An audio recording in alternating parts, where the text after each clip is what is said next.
Hey, what's up, everybody? This is your boy Kenny, and this is How to Get Away with Murder, Season 4, Episode 7, and the name of this episode is Nobody Roots for Goliath. I've been under the weather, so I apologize that this review is late, but I haven't forgotten, and this was a really good episode, and, actually tonight is the season finale, but I won't be reviewing the new episodes until tomorrow, so definitely look out for my reviews for tonight's episodes, on Friday, because I definitely got you guys covered. But before I get started, let me first offer my love and condolences to everyone that was affected by the tragedy in Texas as well as Las Vegas. Also, everyone that was affected by the hurricanes Harvey, Irma, Jose, and Maria. If you can offer any type of support or relief, please do so, because we definitely need to help our fellow man in these crazy times that we're living in. So with that, let me begin with this review. Now, the episode somewhat picks up where it left off, where Annalise actually gets cornered by Jacqueline, and we come to find out that Jacqueline is the ex-wife of Isaac, the doctor, Isaac Rower. And pretty much, she's letting her know that, look, you're actually a trigger for Isaac, and she actually lets him know that, she actually lets Annalise know that their daughter had committed suicide.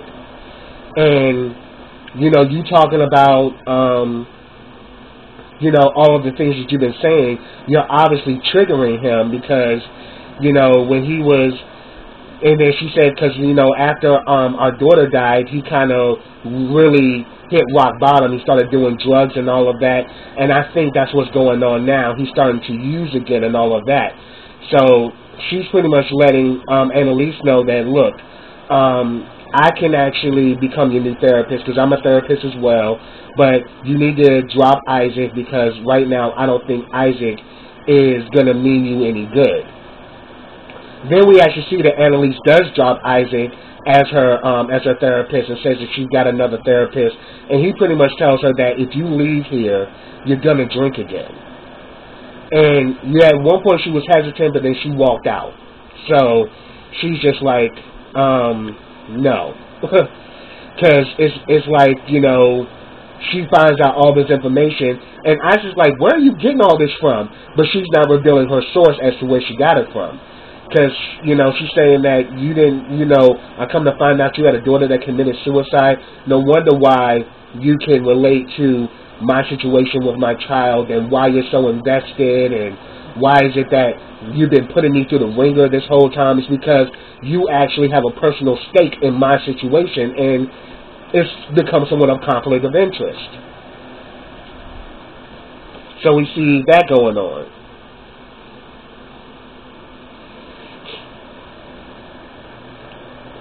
Alright, so first I'm going to talk about the Keating 4, and then I'm going to talk about the case involving Annalise and Connor. Pardon me.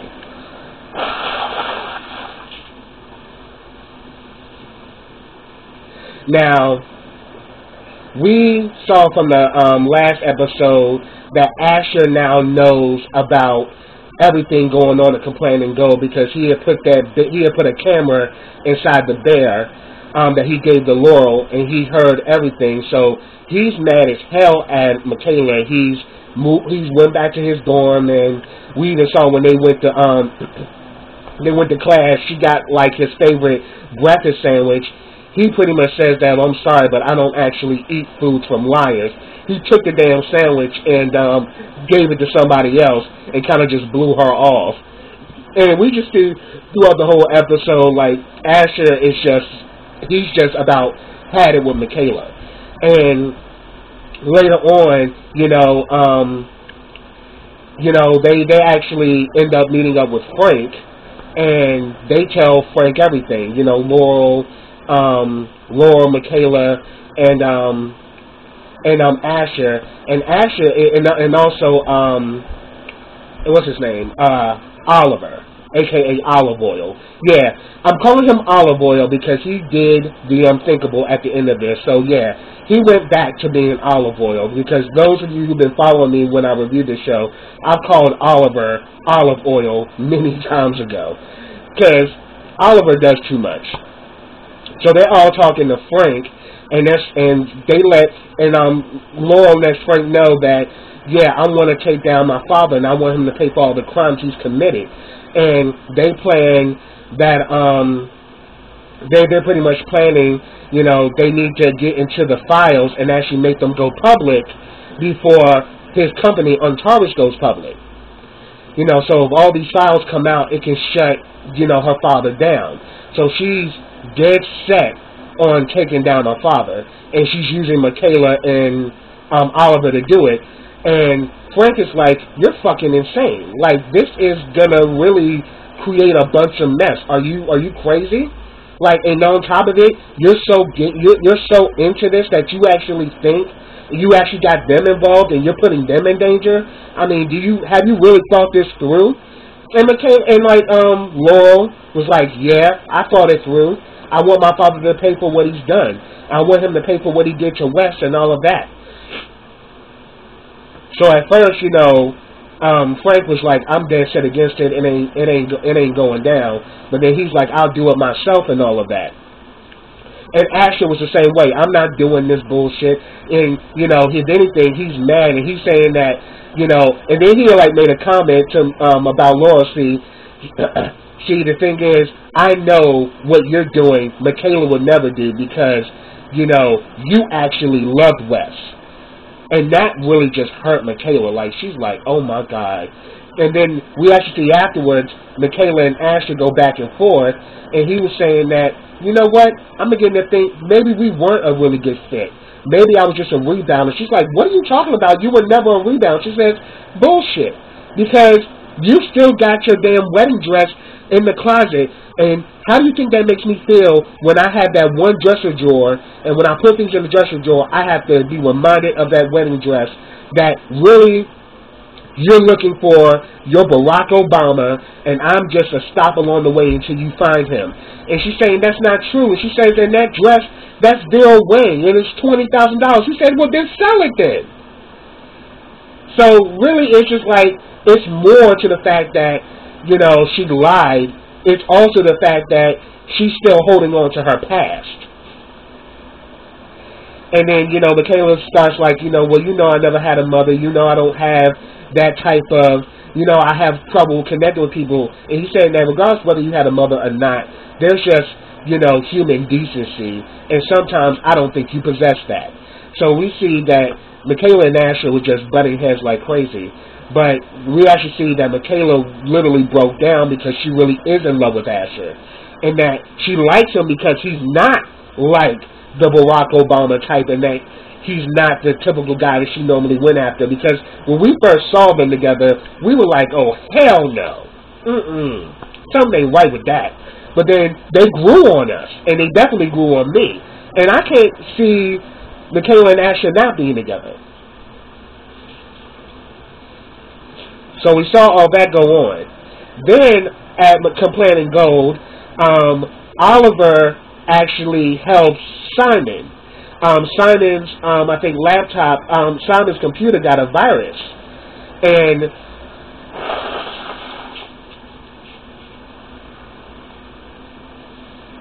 excuse me. We see that Simon's computer got a virus, and Oliver was there to pretty much fix the problem. And then we come to find out that Simon was a part of Dream Act, and that he's actually in the country illegally. He's saying that it's a good thing that this information didn't get out, because if it would have get out, I could possibly be deported back to Pakistan. So now Oliver has some info about Simon, and Simon got a crush on Oliver. We knew that from last season also. So then we also see that that Laurel actually gives Frank the DNA test to see if he's the father of the baby. Yeah.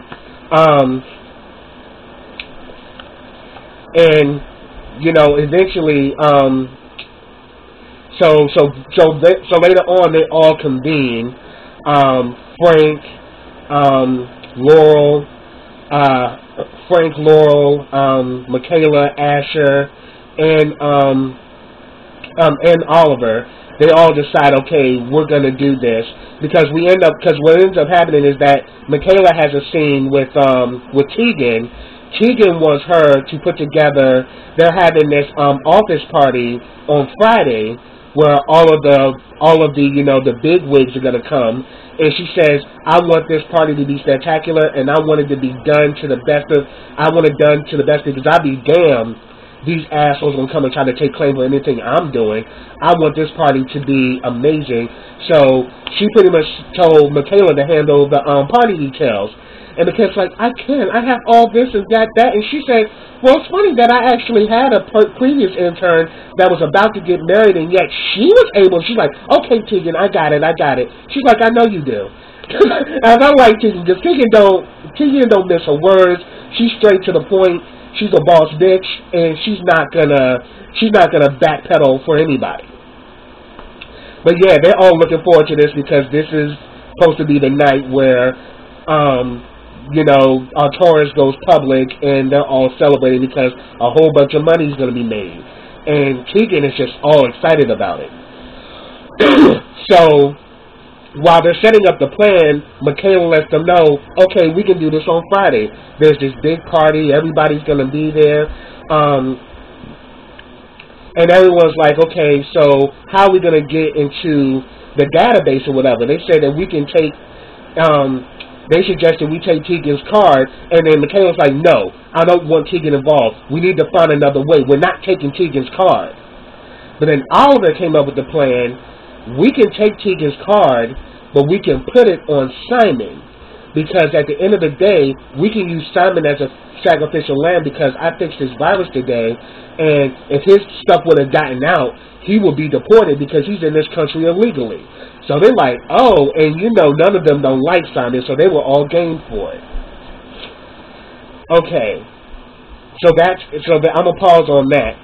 So that's pretty much what went down with the Keating 4. Now, Annalise now is, she's still trying to do her civil action lawsuit against the state of Pennsylvania, and now she's in court with the Attorney General, and the guy who plays him is the dude from Deuce Bigelow, Mel Gigolo, and he also was in The Mummy, but he's a lot older and he got gray hair. But dude was a straight up asshole because the whole idea was not, they weren't really arguing whether the case was justified or not. It was more attacking Annalise's character and saying that Annalise is an alcoholic and all of that. Then he presents a picture of Annalise holding a bottle of scotch, and Annalise said that, what the hell? I don't even drink. And besides, it was on my car. I picked it up and threw it in the trash, but someone took the picture. So now it's like looking really kind of bad for her because, it's like they're trying to railroad her, to kind of knock her down. And we actually saw in the previous episode that judge told her they're going to come after you because you're going after the state. They're going to try to shut you down. And this is one of their tactics of doing it, saying that she's pretty much a reclusive alcoholic and that she really can't stand trial. So we saw all that go on. Nate was in there watching the proceedings. He goes to Bonnie, and he was saying that, Bonnie, do you have anything to do with this? And, and Bonnie was like, anybody who knows Annalise knows that she drinks vodka. Everybody knows that. So she kind of let it be known that shit was fake. Somebody's framing her.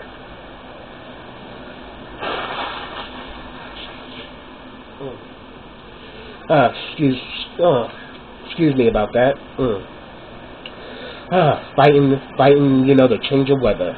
I swear. Okay, so we actually see that now that this thing is out, she's now trying to figure out a way to discredit the situation And Connor's working with her, and Connor was like, look, we can actually prove that the photo was fake and all of that. And Annalise said the photo is actually real, but that's not the issue. The issue now is how do we actually, get an ally in this case that'll help us to move forward. And the actual person she ends up going to is Denver, the DA.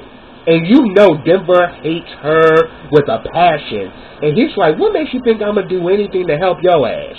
And she said, look, you're actually running for Attorney General. The current Attorney General is actually prosecuting me. So the person you're up against is trying to railroad me. At the end of the day, what we got going on, we can do that another day. But right now, it's mainly to shut down the Attorney General. So let's get crazy together. Let's make something happen. Next thing you know, we see that he calls in one of this lady or whatever, one of the employees there, to go in to the office. We didn't know what that was about, but then we later on, when the case proceeds, we see this lady gets on the stand and she says that she is the one that took the picture of Annalise and that she framed her because she was mad of what she said in the office about them not doing their job and them not being for and about them not being for for the commonwealth of the people. So she took offense to that, and that's why she did it. And and we know it's a lie because it's all like a ruse to throw it down. Then the damn Attorney General was like, how do we know she's telling the truth? And how do you know that this is not a lie? I don't believe this. And then Annalise was like, well, do you know where the photo came from? And he backed down because possibly it was the Attorney General's office that framed Annalise. So we saw all of that go down. And then we actually see after that, pretty much Annalise now got a heads up. We see that the Attorney General runs into Bonnie, and Bonnie's like, I got an idea of how you can get back at Annalise. I used to work for her, and I can't stand her ass. And I'm just like, Bonnie, you evil, simple bitch. Because it's just like, let it the fuck go. And that's what I'm thinking in my head. But actually, her idea was that he put, Dr. Isaac on the stand. So we see that Dr. Isaac's on the stand and everything.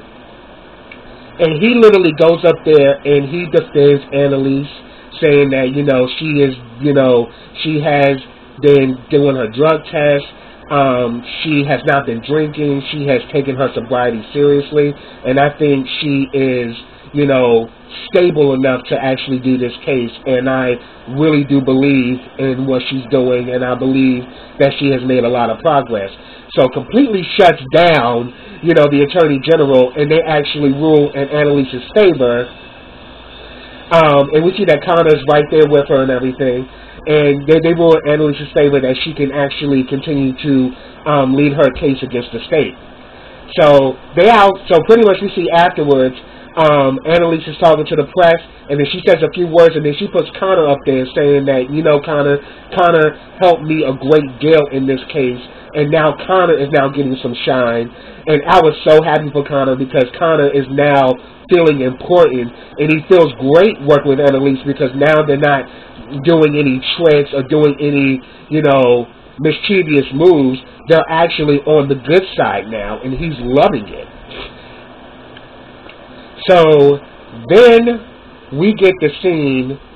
So then we also get a scene where Annalise is in her place taking a shower. She hears something. She goes out and she sees that somebody puts a bottle of vodka on the table.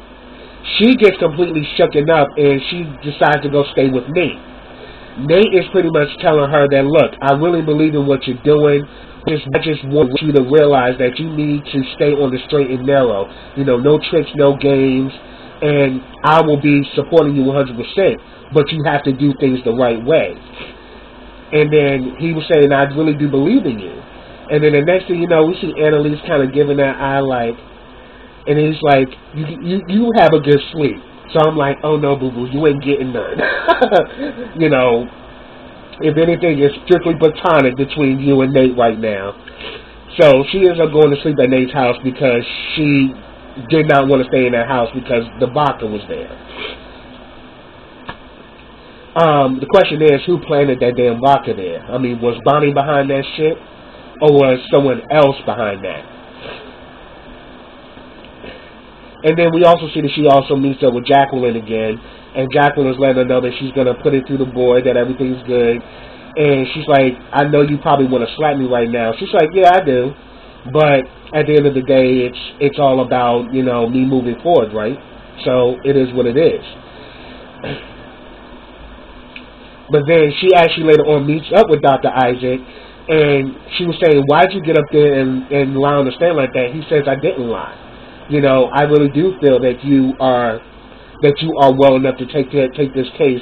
Yeah, I really may think that, you know, you may have triggers, but you've been proven time and time again, every time you triggered, you make a different decision. So that is progress. But then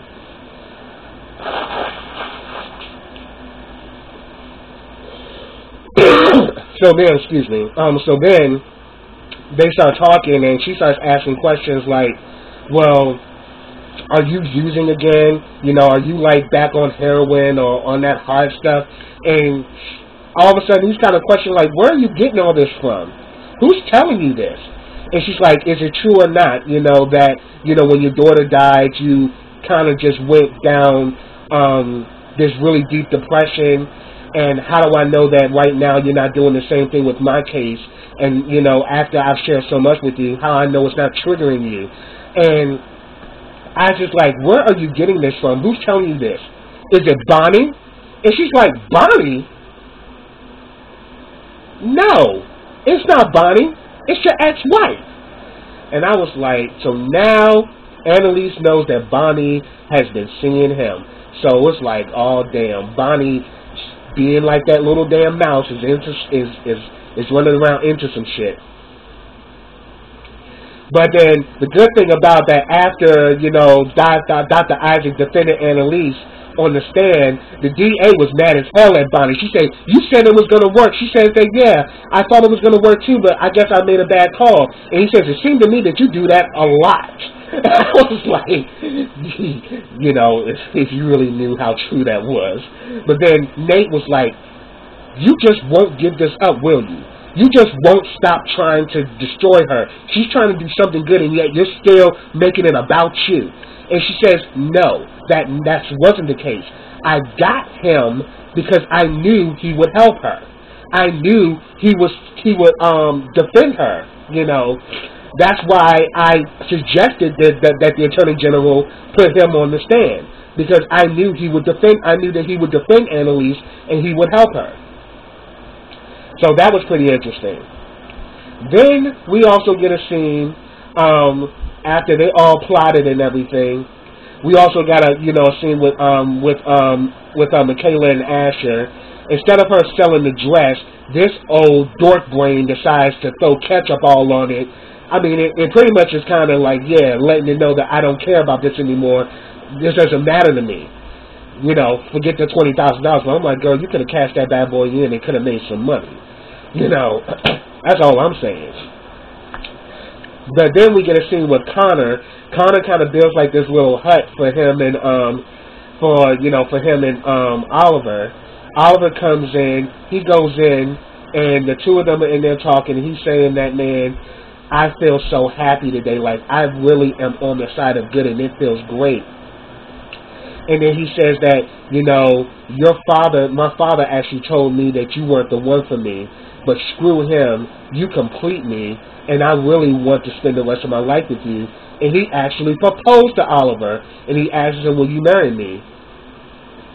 And then Oliver's like, no, I've been lying to you. We know who killed Wes. And I'm like, they told your stupid ass not to say nothing. And you literally tell Connor. So that's going to screw up things for you and everything involved. So I'm like, Olive Oyl just don't know when to sit her runny ass down. It's like, they just told your ass, do not say anything about this, about what we're about to do. And you pretty much let him know that we know who killed Wes. So we saw that go on. Then we pretty much, it kind of fast forwards to 48 hours later, because I think all this happened on Wednesday. The actual date of the party at Planet Gold is Friday. Excuse me.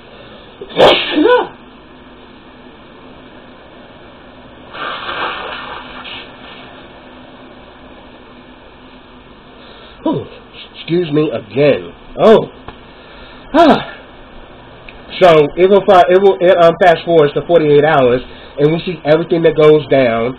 We see, Michaela asking where's her baby. Michaela's in shock. Dr. Isaac calls Annalise, like, where the hell are you? She's awake. We see Annalise is, bloody in the shower. We don't know if she's been injured or it's just blood that's on her that she's trying to wash off. We have no idea. We go to Planet Gold. We see that there's an actual crime scene, and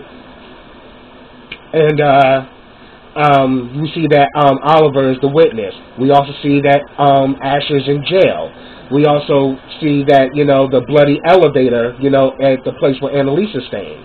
And then they show somebody being operated on. We don't know who it is. We don't know whether it's the baby or someone else. But then we actually hear a flat line, and that's where it ended.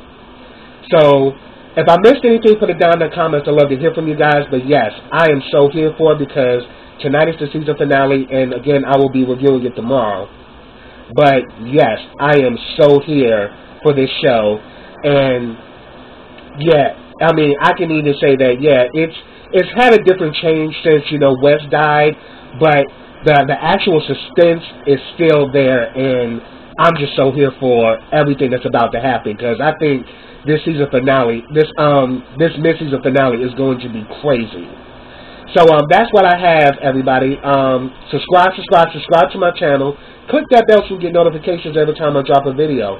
Also, I've started a GoFundMe. You can actually find that link in the description box, as well as all of my social platforms. You can find them there as well. Also, like this video, comment on this video, and share this video. And I will be back with the next episode of How to Get Away with Murder. But until then, everybody, take care.